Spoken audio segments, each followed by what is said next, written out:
songs, let me tell you about a friend. It's Craig LeBlanc, where the good times never end. Talking Parks and Rec, it's a show you gotta know. Welcome one and all to the Daily Parks and Rec Show.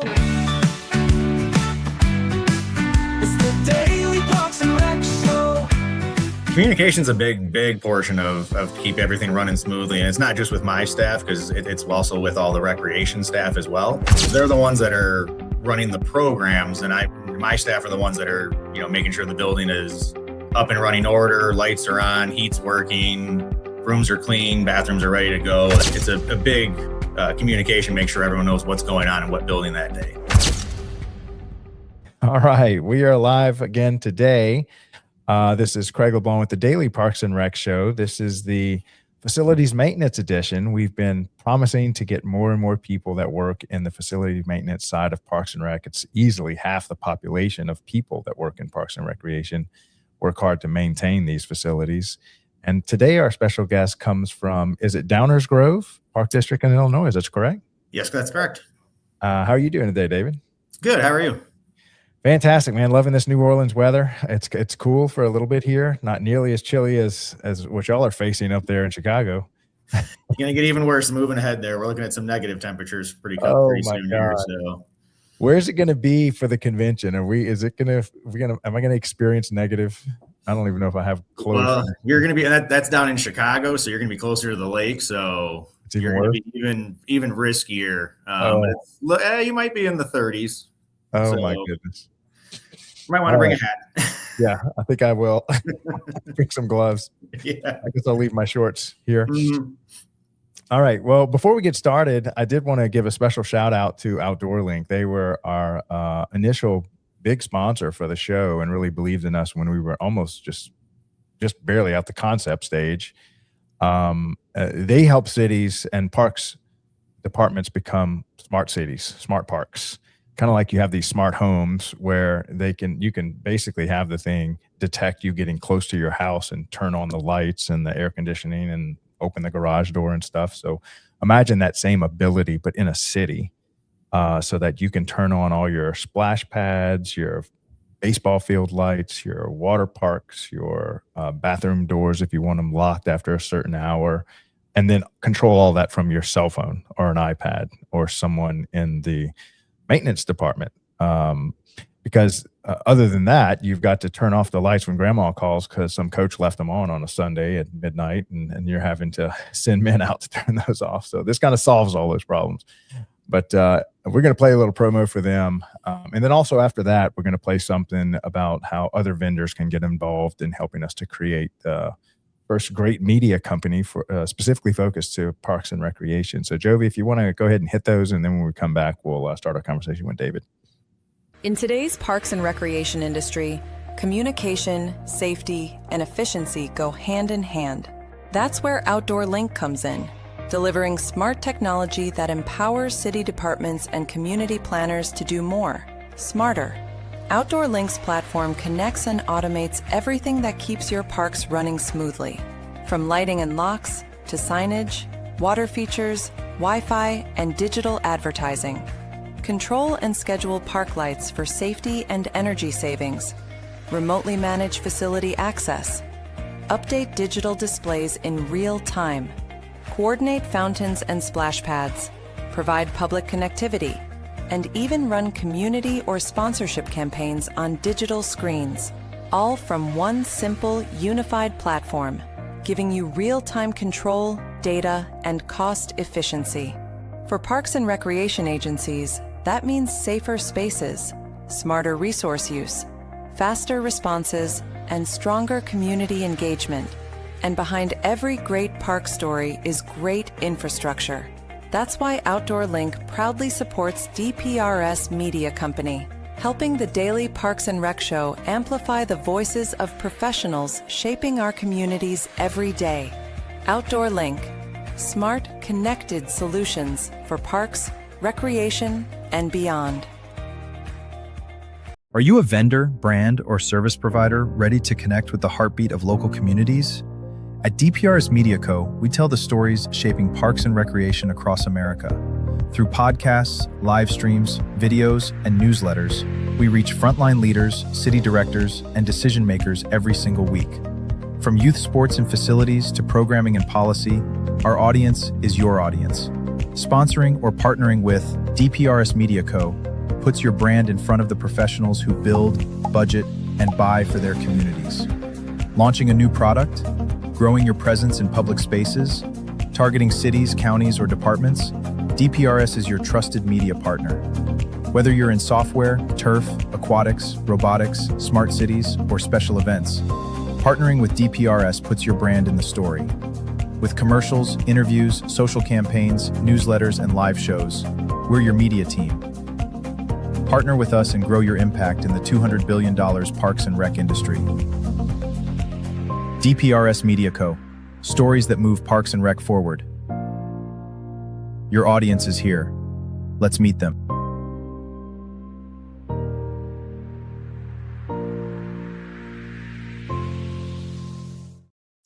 All right, we're back with David. So take us back to what kind of got you in Parks and Recreation, or maybe even describe who you were, in high school. Kind of what exposure did you have to Parks and Rec growing up?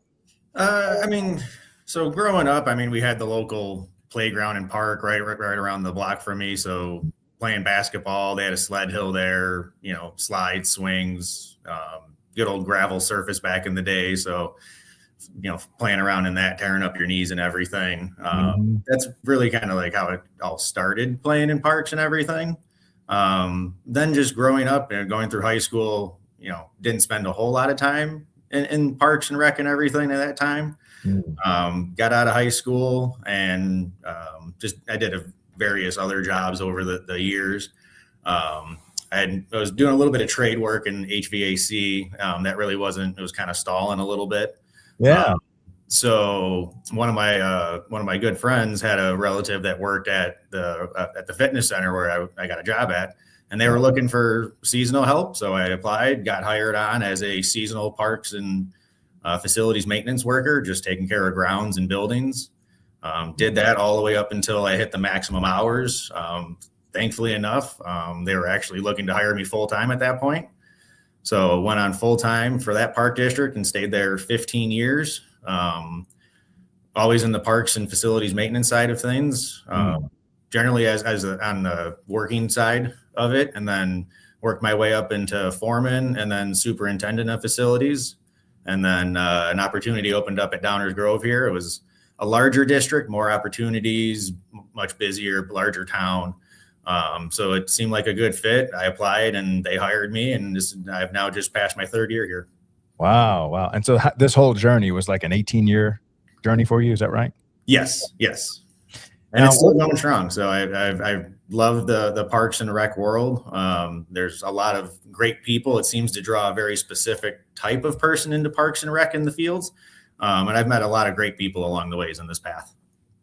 Now, what did you do for that short stint in the HVAC world? I actually, I owned an electrical company when I was really young, and I cut my teeth as an entrepreneur as just running electricians, and became a master electrician really young. But for probably about a 5-year period, I had an HVAC division, and I knew nothing about HVAC. Like I owned an HVAC company, and I couldn't fix an air conditioner to save my life. Like I can install a window unit. That was about it.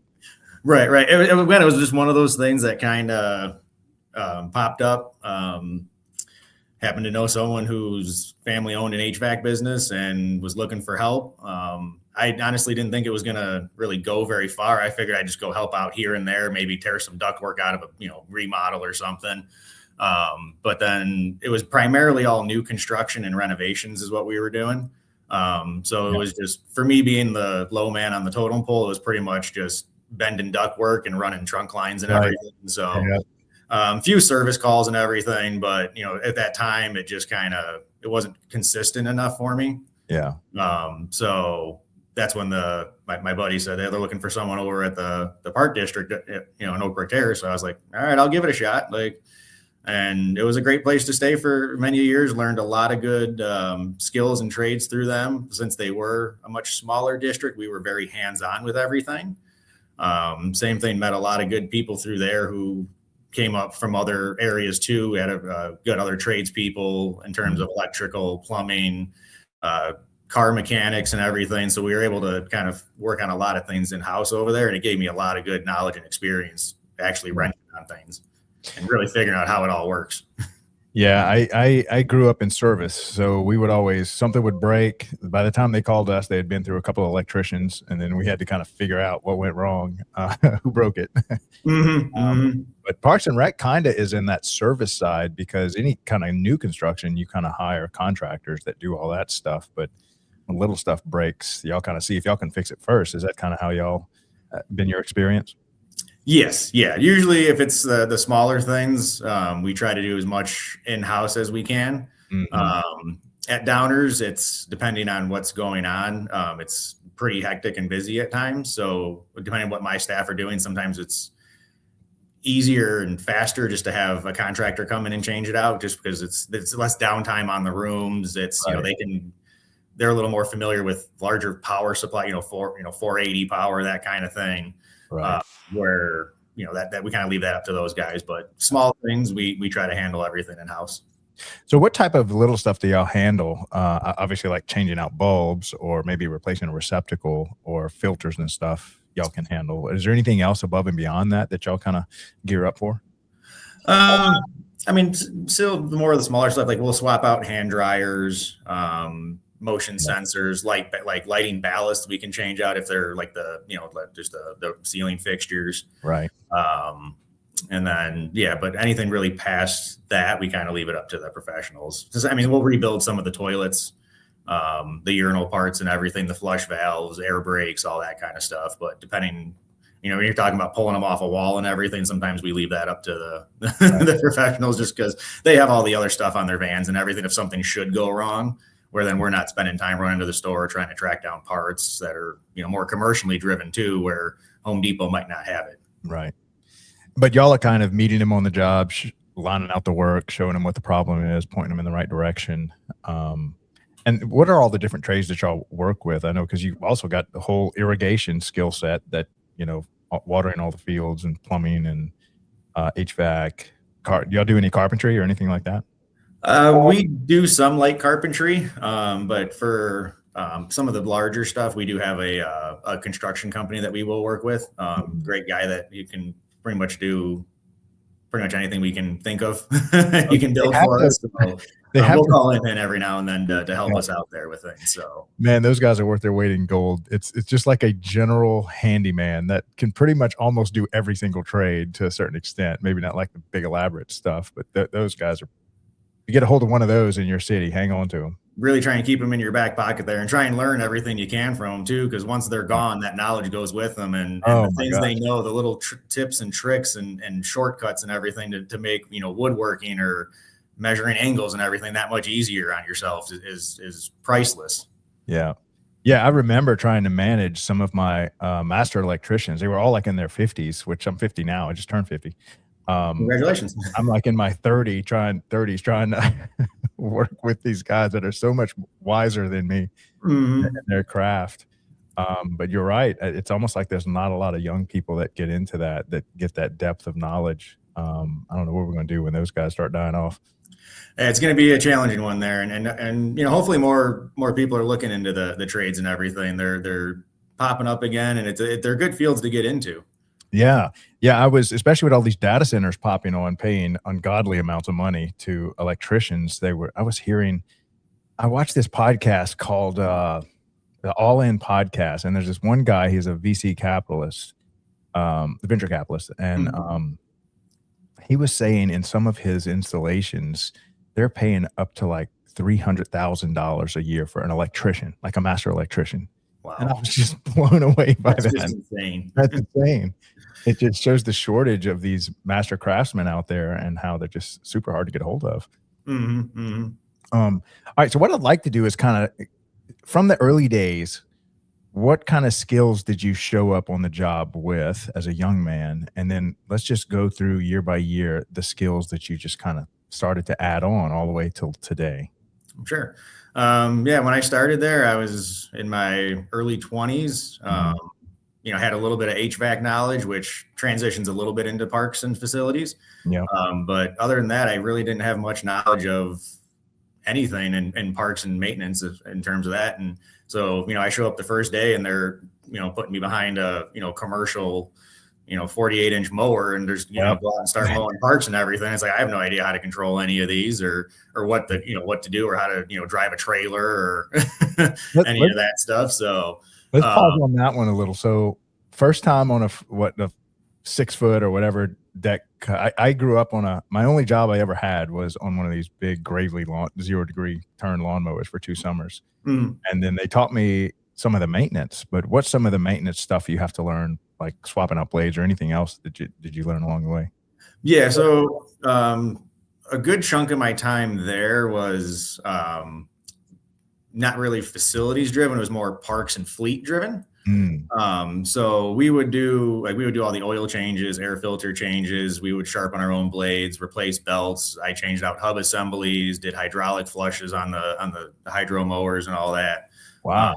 We would do hydraulic services on the tractors and everything, front end loaders, brake jobs on all the trucks, oil changes on the trucks. It really, if anything, it wasn't until I had to get up in the air, really, we had to do something is when we would try to take it in there.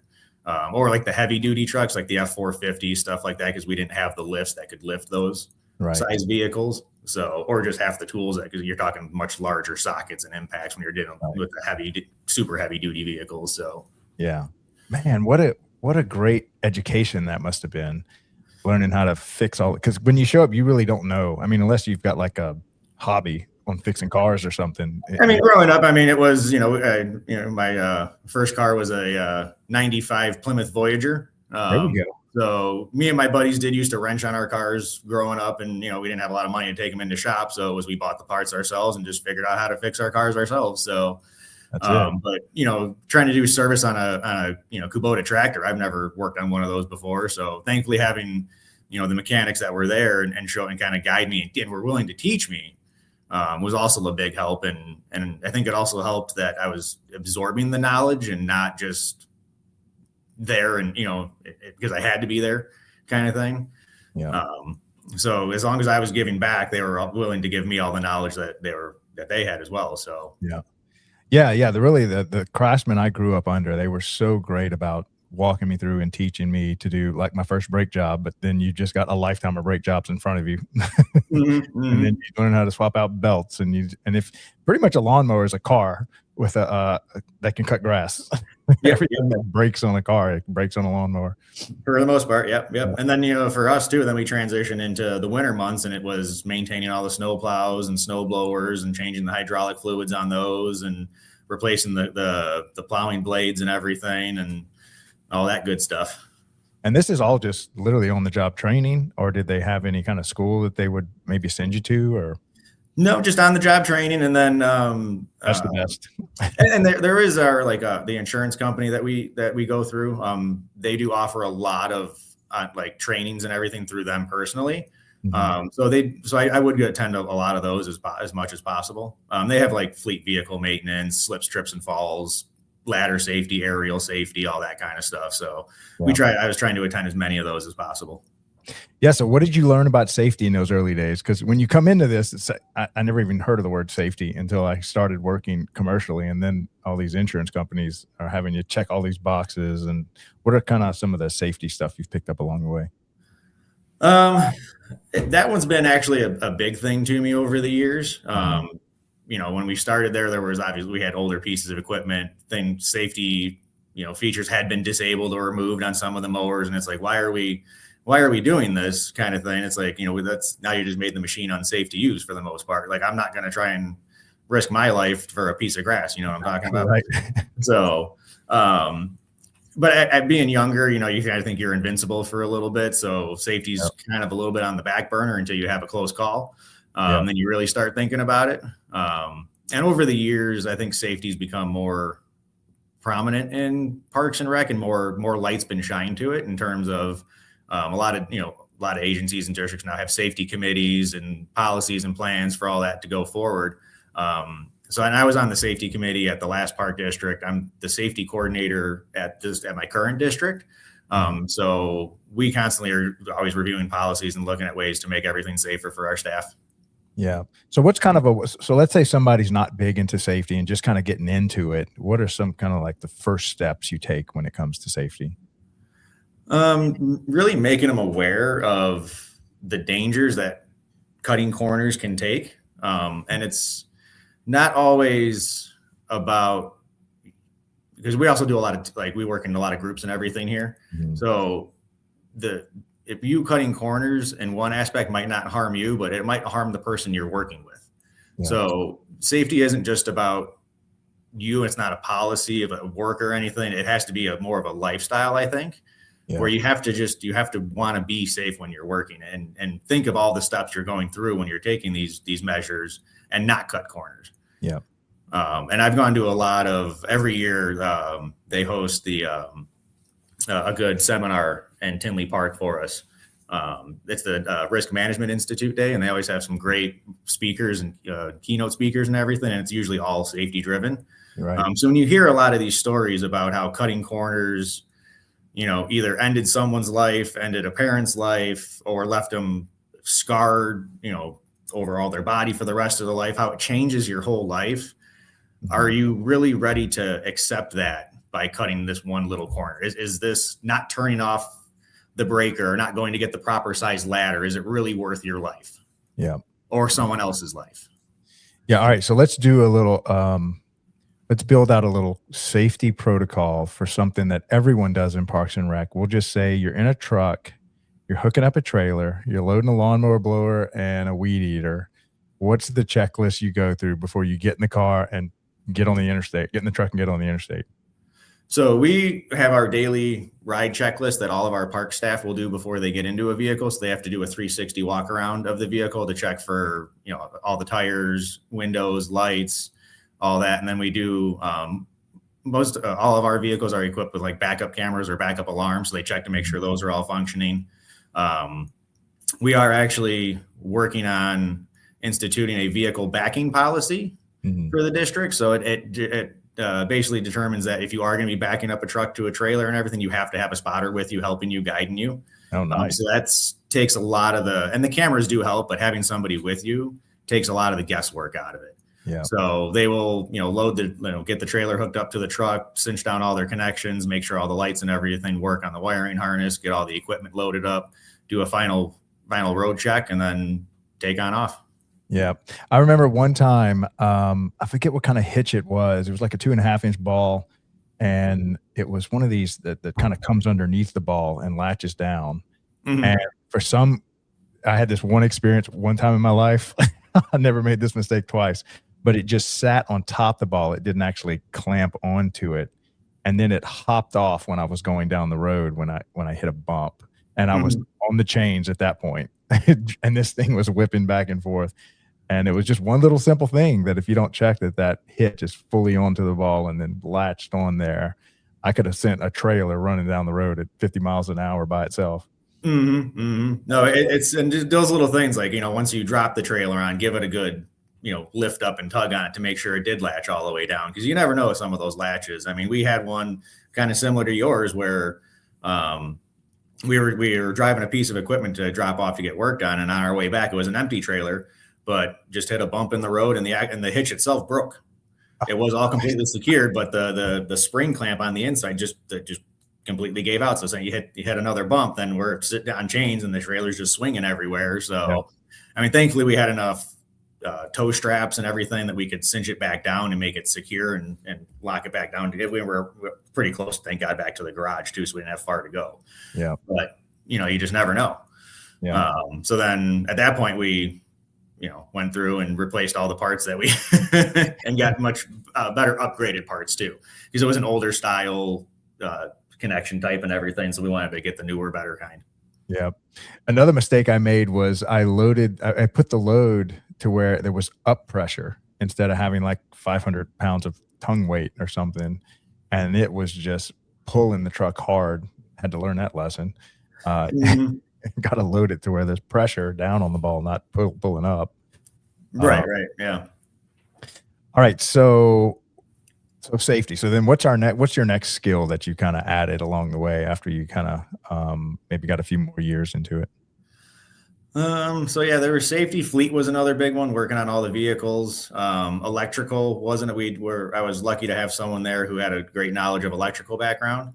Mhm. So we were able to do a lot of those things. We ran a lot of new power feeds on our own. Oh, that's cool. Like for the bathrooms that never had hand dryers and everything, we ran all the power feeds for those right back to the panels and all that. So we would do all that kind of work.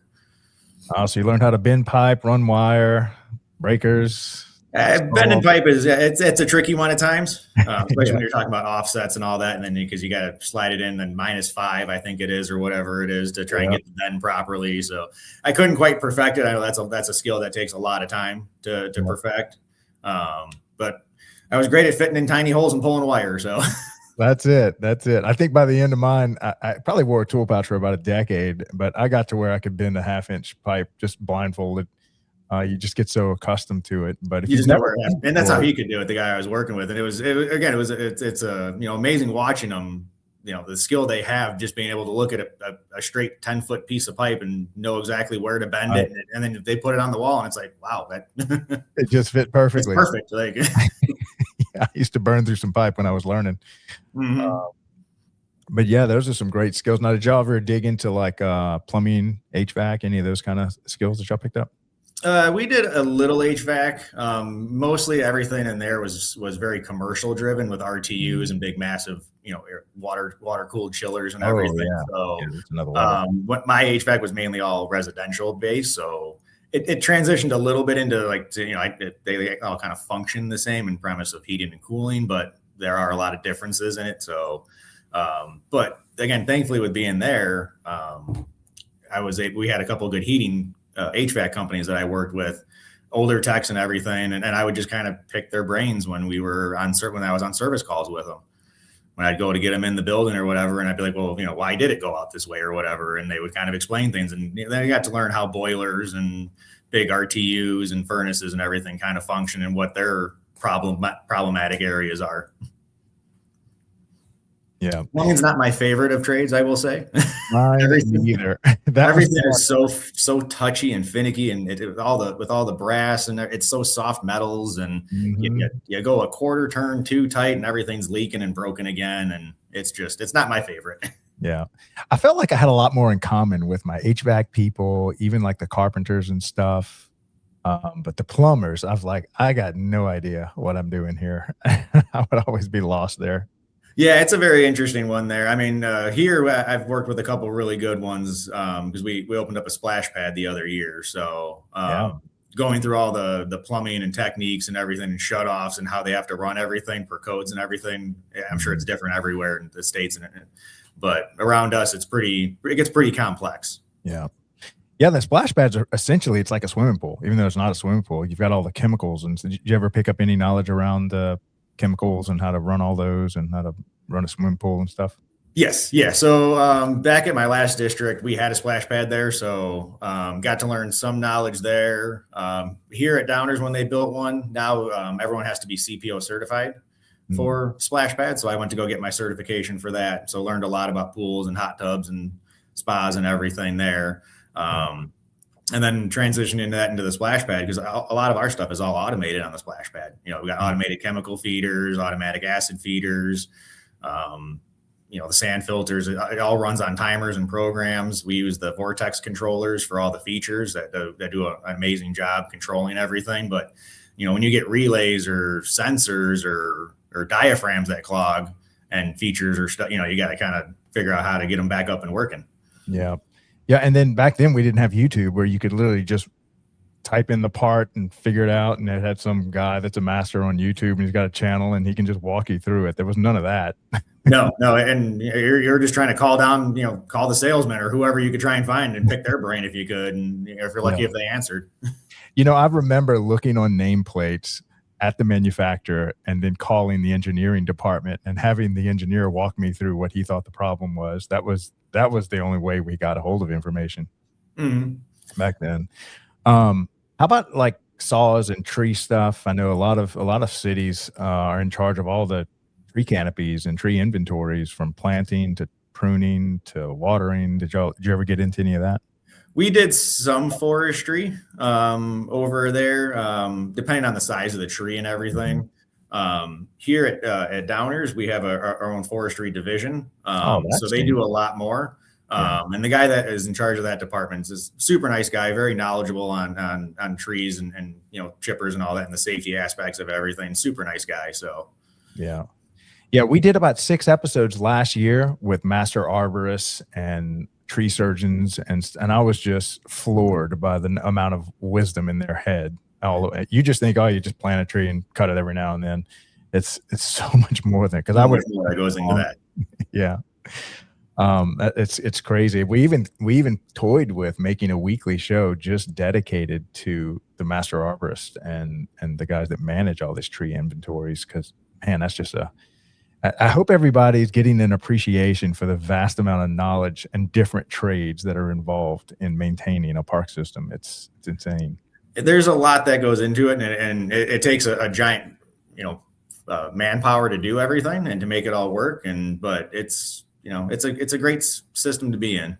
Yeah. All right. So any other trades or any other skills that because now at some point you kind of lean into managing these crafts and these crews and stuff. What was that like when you first started having the first guy you're in charge of managing?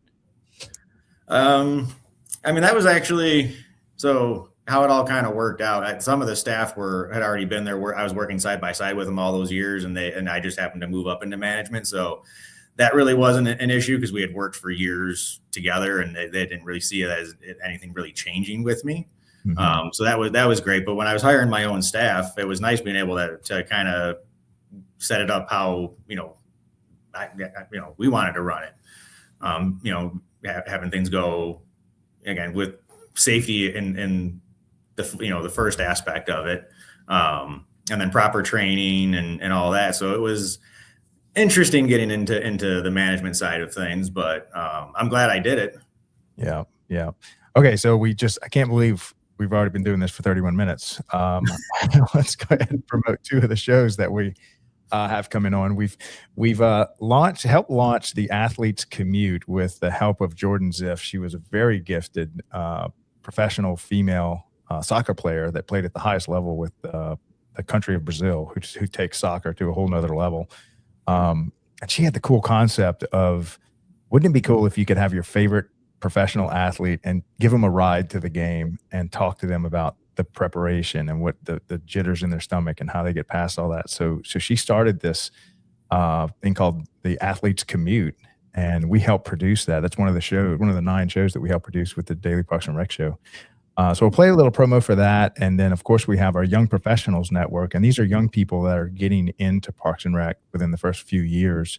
We have a whole network across the country for the YPN. And so we have a show every Thursday, 5 p.m. for that. So, Jovi, if you want to go ahead and play those 2, and then we'll come back and finish up our conversation with David. Before the game, before the lights, before the pressure, there's a moment most people never see. Welcome to the Athletes Commute, a podcast distributed by DPRS Media Network, co-produced by Her Sports, and hosted by Jordan Ziff. Each episode, Jordan gets behind the wheel, driving athletes to practice, to training, to game day, while getting to know who they really are beyond the jersey. The mindset, the grind, the sacrifices, the moments no one talks about. No scripts, no filters, just real conversations in real motion. Because every athlete has a journey, and every journey deserves to be heard. This is the Athletes Commute. Buckle up. On the Daily Parks and Rec show, we bring you the real stories of tomorrow's professionals, people shaping the future, one idea at a time. Meet the very first DPRS interns to officially host their own segment, Aidan Tierney and Michael Morrow. With curiosity, passion, and a fresh perspective, they're stepping into the spotlight to lead meaningful conversations with today's rising leaders. The Young Professionals Network takes you inside the journeys, challenges, and major wins of young individuals making their mark across industries. From first jobs to bold ventures, every story fuels growth, ambition, and innovation. Each episode brings real conversations, fresh perspectives, and impactful insights created to motivate the next generation of professionals. Whether you're just starting out, exploring new paths, or figuring out your next move, tune in to the Young Professionals Network every Thursday at 5 p.m. only on the Daily Parks and Rec Show. Don't miss it, because your next big idea might be one story away.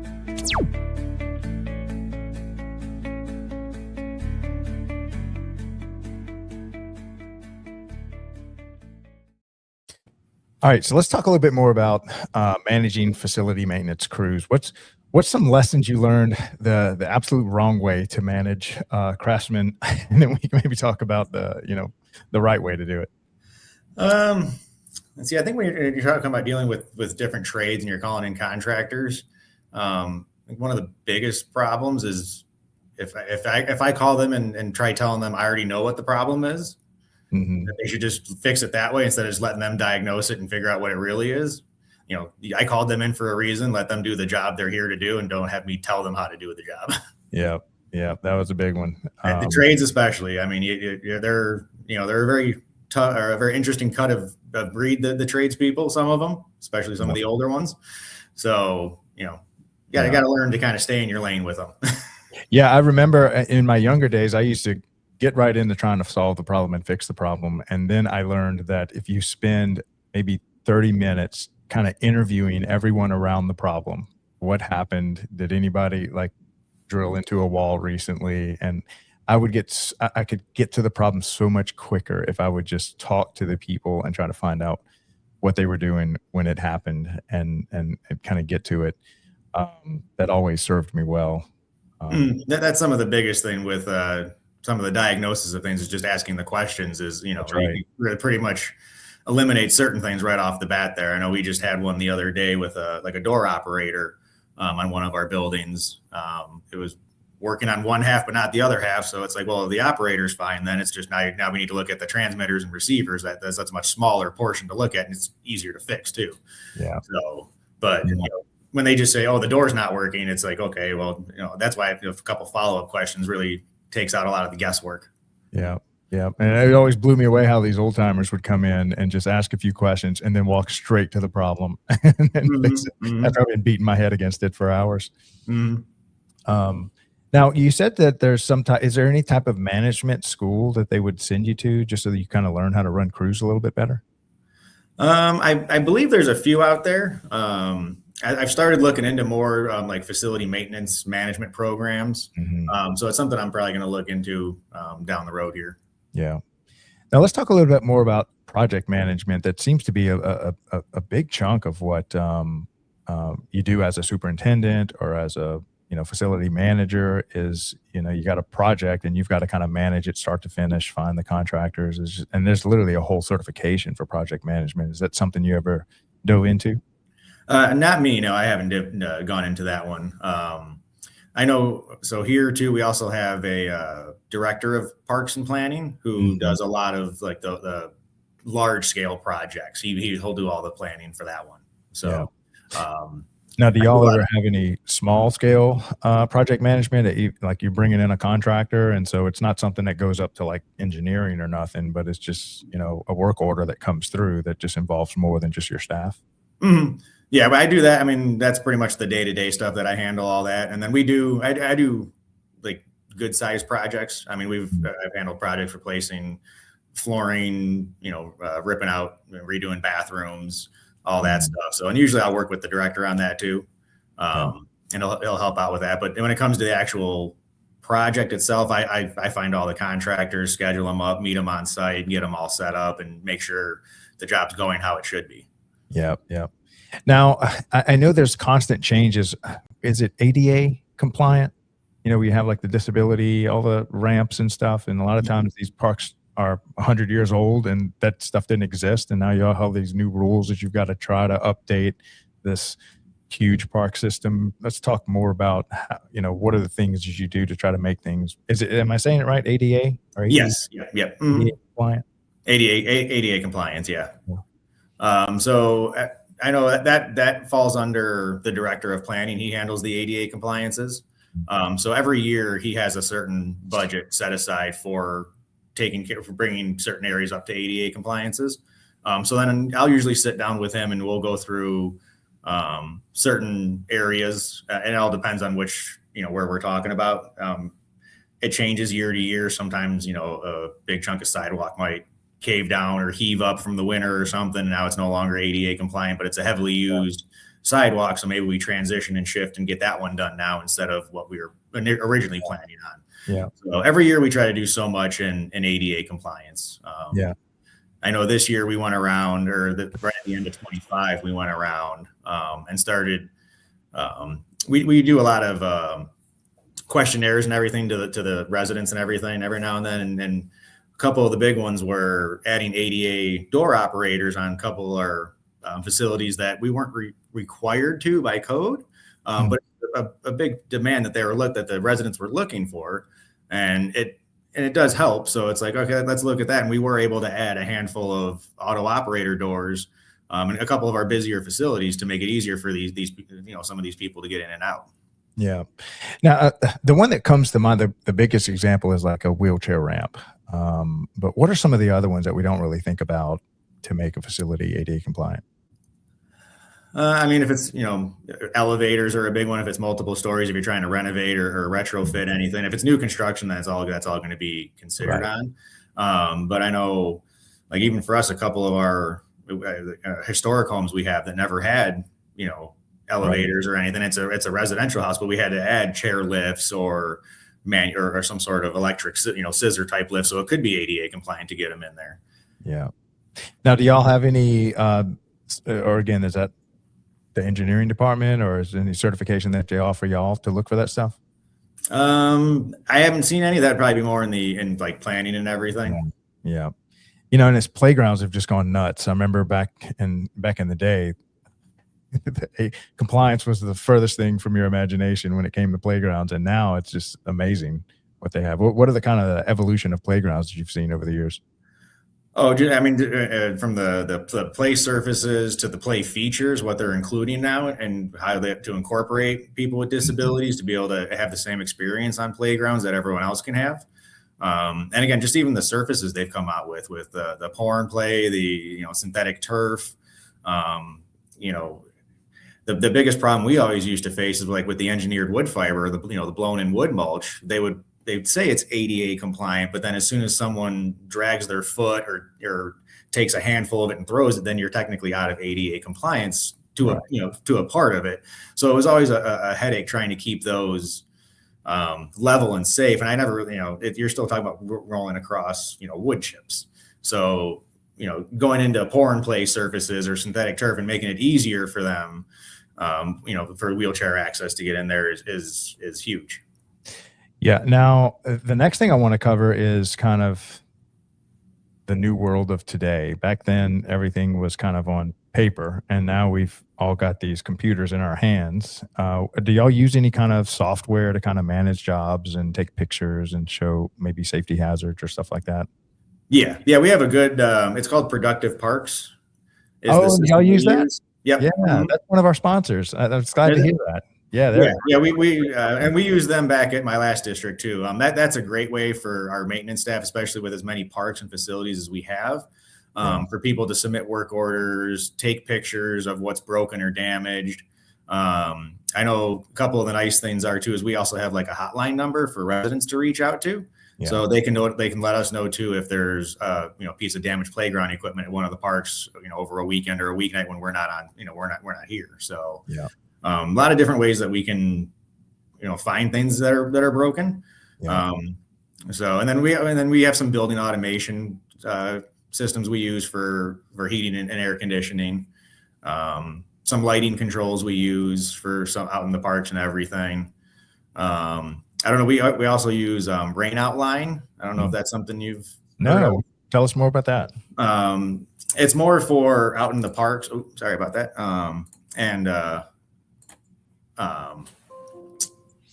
baseball fields and all that kind of stuff, we can update field statuses. And then people who follow the rain outline will get notifications if we turn baseball diamonds and soccer fields to red from rain, or if it's thundering, or like sled hills, if there's no snow, we can turn them, and then people will get notifications that the sled hills are closed today. Yeah. Yeah. Well, let's take an opportunity to brag a little about Productive Parks, and that actually started in Chicago or in Illinois. They kind of built it with a few participating park systems, and now they've gone nationwide.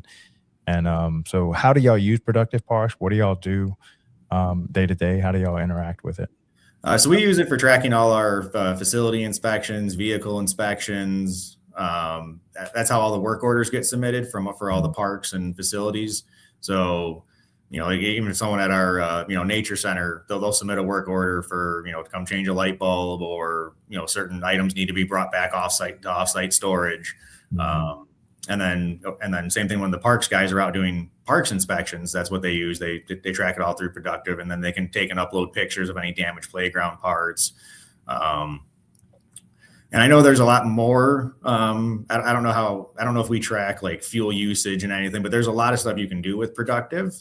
Yeah. How crazy you want to dive into it. Yeah. Yeah. And for those who don't know, it's a software built specifically for the facilities maintenance side of Parks and Rec only. They have no other client segment. It's literally a software built to maintain park systems. Really cool software, and pretty economical too. So we're working on a promotion, kind of like we did with Outdoor Link for them.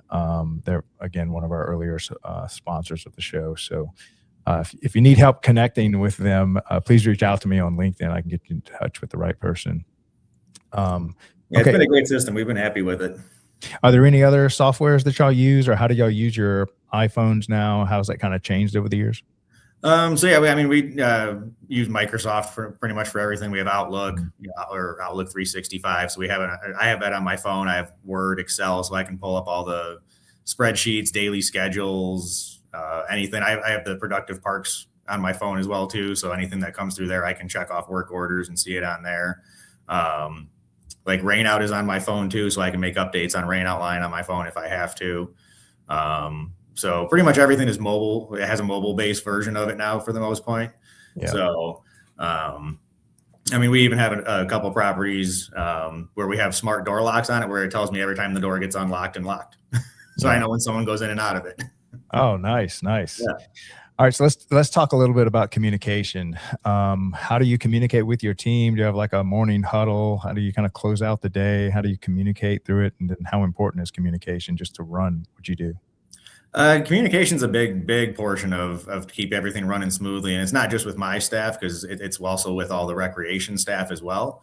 Because they're the ones that are running the programs, and my staff are the ones that are, making sure the building is up and running order, lights are on, heat's working, rooms are clean, bathrooms are ready to go, that kind of. So it's a big communication, make sure everyone knows what's going on in what building that day. Yeah. And everyone does a great job with sending out daily schedules, and if things change, everything gets updated on a live version so everyone can see it, and so no one's working off a backdated schedule or anything. The building I work out of, I have some staff here that I will touch base with in the morning, because I have a morning shift and an afternoon shift that works out of here. So I'll talk to my morning guy numerous times throughout the day. At times I'll send him emails as well. If there's something big, I'll send emails out to all my staff, because I do have, what am I up to now? I think 12 or 13 staff that work over 3 shifts. They start anywhere from 5 in the morning, and they're ending all the way up to close to 12:30, 1 o'clock in the morning. Wow. So email is a big part of how to stay in touch with some of them. Yeah. Text is another big one. But I do try to make it a point almost, if I try every day, but sometimes as busy as it is, I can't get to see them every day. But at least a couple times a week, and I try to talk to them on the phone as much as possible, just to keep everyone informed of what's going on in all the buildings and everything. Yeah. And another thing I think a lot of people don't realize is the involvement that maintenance crews play with special events, as far as setup and tear down and making sure the facility is ready for a big tournament or something, or a big 4th of July celebration. Is that something y'all that you do? You kind of participate in that part of special events? So yeah, and the parks is a big help with that and setups for special events, anything outside driven. And we'll usually get meetings set up prior to these special events taking place. And so everyone knows what event's happening, what is going to be the head count if we can for the event. If it's not just an open house type of event, if it's a, pre-registered, we have a good idea how many people are going to be strolling through.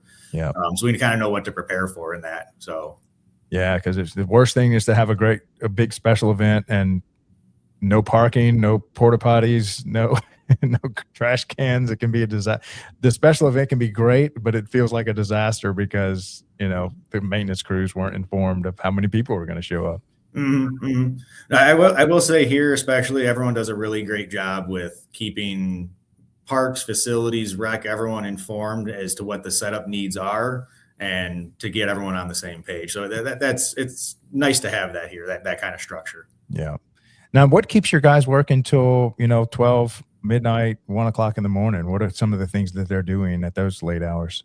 So that's mainly it's in my one facility. It's our recreation center. And that's just after hours cleaning because it's just so busy during the daytime that you just can't do it all when they're, when it's open.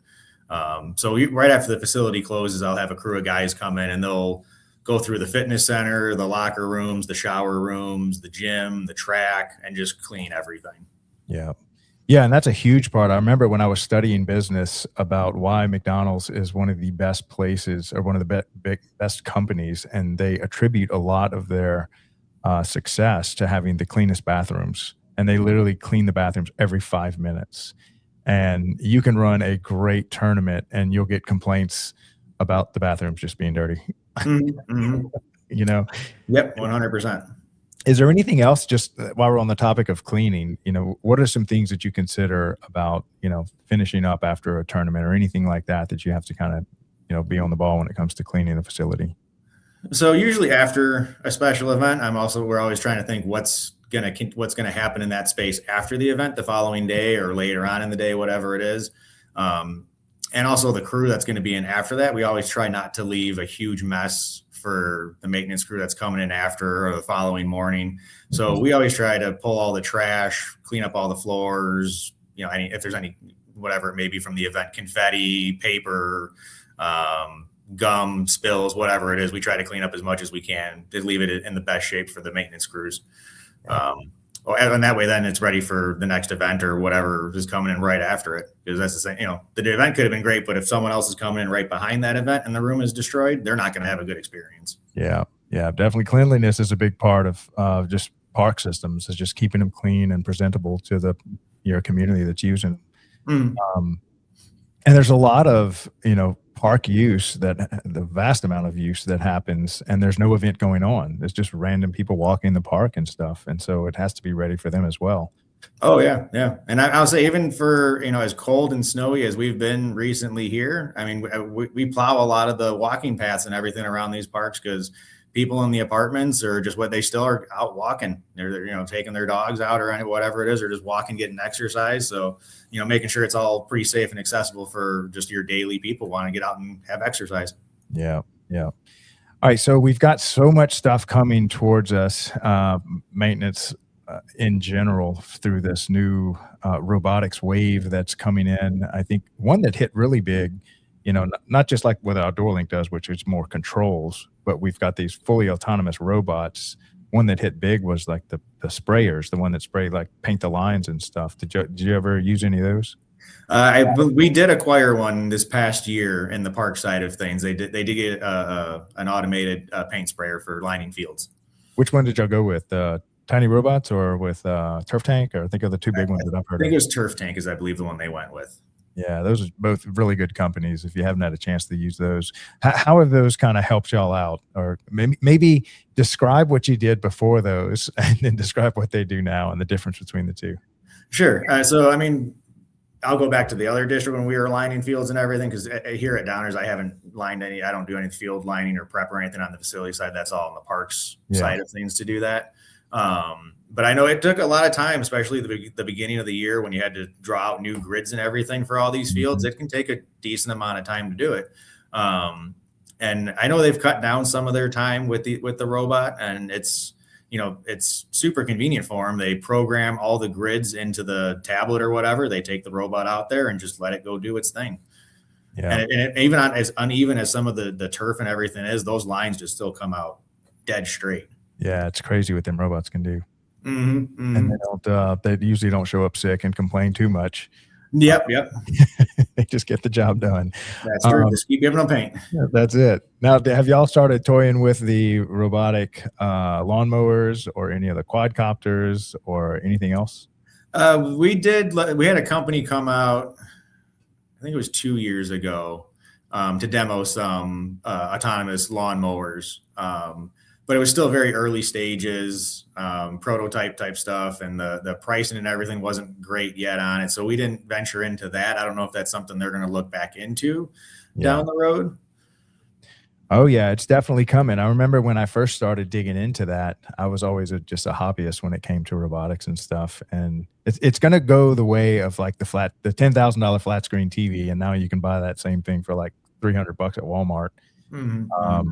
I think I saw some $80,000 price tags, but then I've also seen some $13,000 price tags, and now I'm starting to see some $3,000 price tags. I mean, it's just getting more and more affordable, and it's what do they would call it? The little Roomba. Oh yeah, house sweeper. It's going to be Roomba. Mm-hmm. And these things are. I've even seen some cool like edging attachments and weed eater attachments because right now the robots are good at maybe just the field staying within the painted lines, but now they're starting to be able to do some of that trim work, which is a lot more tedious and a little more intricate. Mm-hmm. So I see that coming. Now, any pushback? I know I hear a lot of the robots are going to replace our jobs and stuff, but I don't know. What is your take on that? I mean, like for us right now with just having the one paint sprayer, I don't think that's a big concern on a lot of them, especially because we still need somebody to go out there and run the tablet to basically tell them what field they're on, what grid layout it's doing. I think there is still some human involvement into it that has to be done with it. So now down the road, I'm not sure how that might play into part, but I think there's still always going to be some sort of human involvement in that stuff there. Yeah, I think y'all are going to be repairing the robots till the end of time. They're always going to run over a T-shirt and get it caught in the gears or get stuck in a ditch, and you got to kind of go bail it out. Or there's always going to be probably some kids or something messing with them, putting cones in front of it so it shuts off or something, along those lines. Riding it, trying to get on top of it. Trying to chase after it, sure. Right. Because I've even seen some of those, they'll cut at night, at the middle of the night. They're like cutting the grass. They got their little headlights or little caution light on top of it. But I think you're just going to kind of shift to managing the fleet of robots that you're having to use on your facilities. Right, exactly, yeah. All right, so I would like you to kind of think of a question geared towards the next guest on the facilities maintenance show. What's a question we can ask them? And I'll ask you this question. This comes from one of our previous guests that said, if you could be a piece of playground equipment, what would it be and why? That'll be your question. That's a tricky one. I'm not sure. Oh man, I don't know what piece of playground equipment I would be if I had to be one. Yeah. I think I'd pick one of those old slides that got hot as hell and you come off of it screaming at about 100 miles an hour. That's what I would want to be. No one wanted to ride it after a while. Yeah. Yeah. What's a good question we can leave for our next guest? Anything come to mind? Oh man. I mean, what kind of drives their motive to be in facilities maintenance? Oh, that's a good one. What drives or motivates you to be in facility? What's your answer to that question? I'm curious. I mean, the trades was one of the things that got me into it. I was fascinated with HVAC, plumbing, electrical, carpentry, all that stuff, which facilities is good to get into that for. But really, it's the people and everything that keep me coming back every day. I mean, seeing when we host special events or even again, we have open gyms for pickleball, and to see everyone come out to take a benefit of all these things we offer is just incredible. Yeah. I can tell you a facilities maintenance person in Parks and Rec makes a great husband because they can do just about anything around the house because that's what they do every day. Fixing stuff and keeping it all looking good. Little odds and ends things here and there. It's a jack of all trades, master of none, I guess, Yep. right? That's it. And this show has done a great job with you of just showing the vast amount of knowledge that you pick up when you're maintaining these facilities. Because I mean, there's so many crafts, so many expertise that you got to pick up along the way. So yeah, that's been great. And it's forever changing and evolving as these facilities are getting larger, more automated. So there's always new knowledge to learn in them too, which is awesome. Oh yeah, there's probably not a day or definitely a week that goes by that you're probably not picking up some new knowledge and wisdom that you're adding to the tool chest. Oh yeah, new lighting technologies, new types of diffusers or dimmers, new LED technology, all that stuff. I mean, even new HVAC technology and how these things are becoming more efficient and with all the VFDs and trying to learn all that stuff to keep them up and running. It's just there's a whole wealth of knowledge to look into for that. Yeah, fantastic. Well, this has been a great show. Thank you so much, David, for coming on the show today and sharing with us and helping us to add more content to the facilities maintenance side of the Parks and Rec equation. I think often we're just highlighting the directors and some of the programmers and stuff, and we really don't dive deep into probably half the effort and workload and man hours is all on the facilities maintenance side. So I really appreciate you coming on the show today. Yeah, I appreciate you having me. It was a really good time. I enjoyed being here. Yeah, fantastic. We'll check in with you later in the year. Maybe we'll do this again. Yeah, sounds good. I'd definitely be up for it. All right, man. Take care. Thanks for coming today. You too. Thanks. Have a good one. All right, take care. Thanks. Bye-bye. All right, man. We got another facilities maintenance show on the books. That's one I really want to do this one at least 4 days a week. Just have like a morning show all about facilities maintenance. It was one of the earliest requests I got from directors.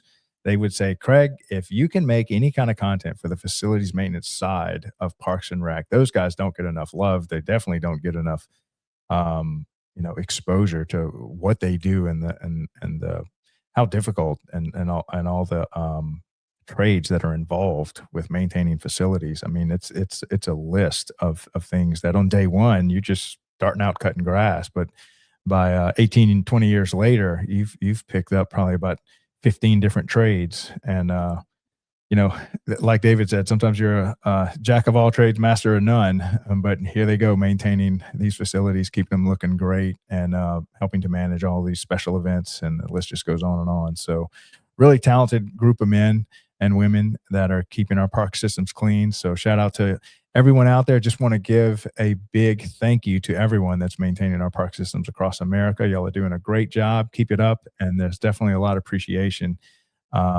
Somewhat of a thankless job. So here we are thanking you for doing your work and keeping America and our park systems looking great.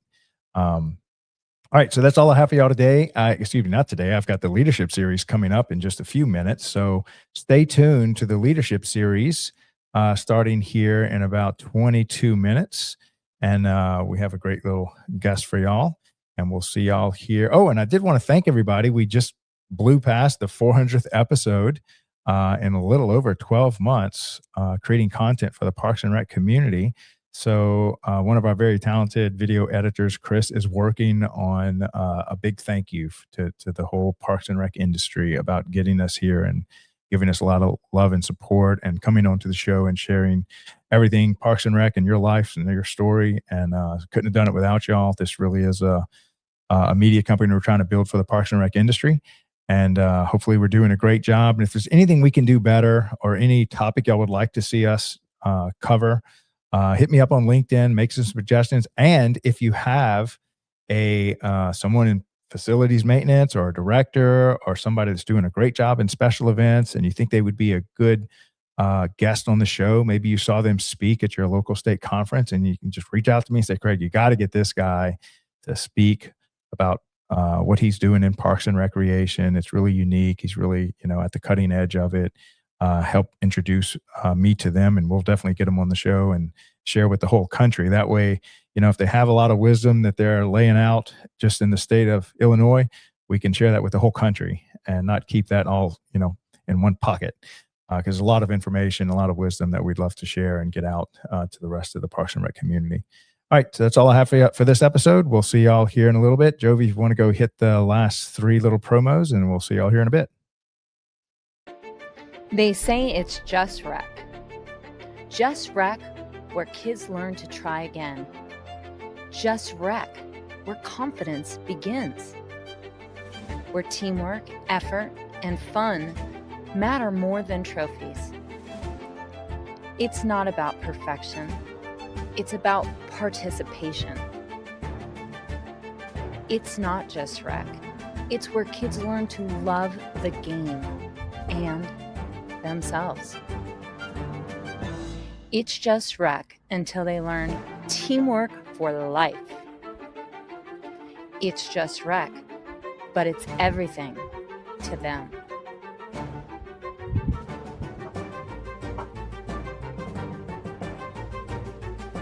It's more than rec. It's a movement.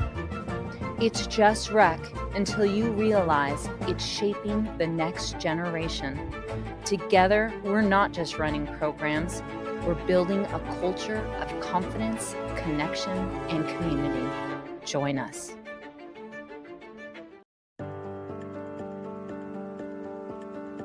JDP Services Management Consulting, supporting parks and recreation and the essential service they provide.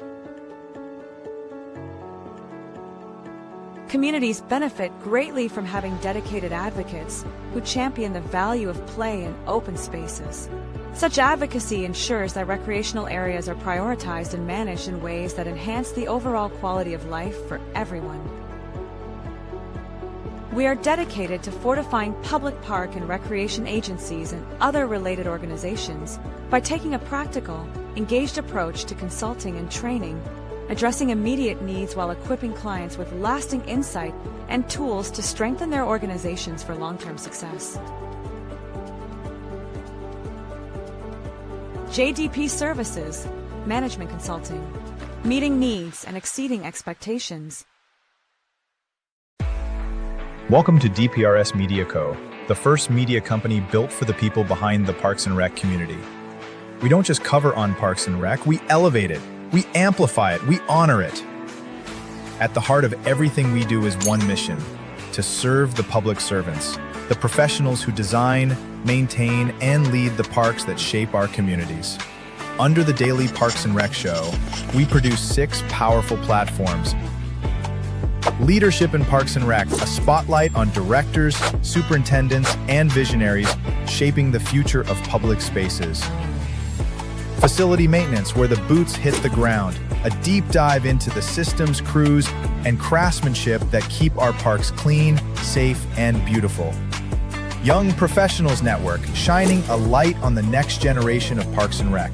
Students, interns, and mentors sharing how we build a legacy together. Youth Sports Mastery, sponsored by National Academy of Athletics.